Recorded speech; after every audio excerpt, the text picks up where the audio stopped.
I'm Brian Dykstra. This is what's left. Every functioning government in the world has one thing in common.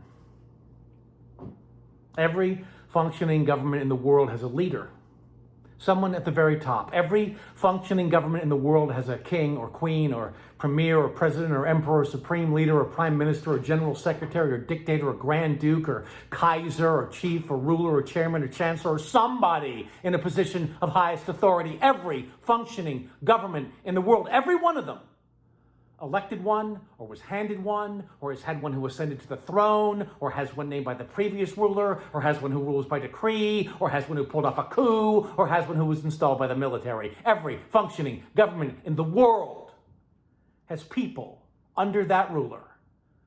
A parliament, Congress, oligarchy, ministers, generals, security service, army, sheriffs, mayors, secretaries, governors, imams, deputies, aides, cabinet members, noblemen, and serfs. Every functioning government in the world has had to deal with the same pandemic.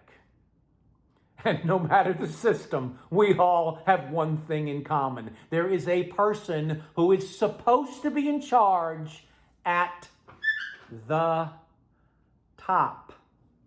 So, however, this was managed, or that was planned, or these were cut, or those were prioritized, or this governor didn't, or that mayor did. Every functioning government in the world has that one singular figurehead, that one person who is supposed to be in charge. It has that one person with whom the buck actually does stop, whether that person wants it to or not.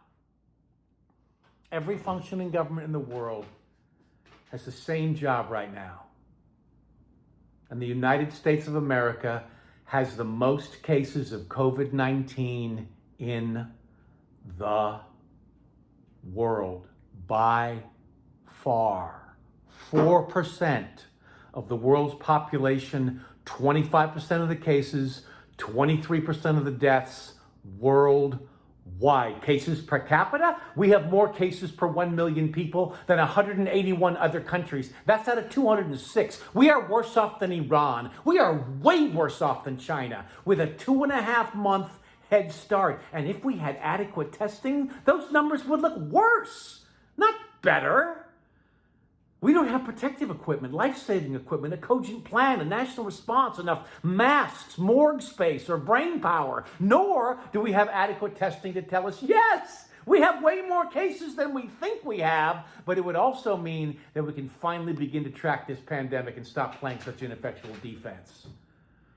No matter how tepid or rigorous the response of your volunteer, beat cop, assemblyman, police chief, comptroller, EMT, hospital staff, public health advocate, political appointee, mayor, congressman, governor, senator, or vice president was, is, or will be, there is supposed to be someone above them all making sure it's working. All of those people exist within every functioning government in the world, and the USA is coming up shorter than everybody. Anywhere. If we line up every single leader of every single functioning government in the world, no one would have failed more miserably than our guy. The best he can hope for is to find himself tied with that clown from Brazil. If we're grading on a curve, that's an F. If we're not grading on a curve, that's an F. No matter what he's done right or what he's done wrong, we have more cases, more deaths, more cases on the way, more cases of slog-footed response. We have more. What we don't seem to have, in spite of the fact we still have a functioning government, is a leader. My name is Brian Dykstra, and this is what's left.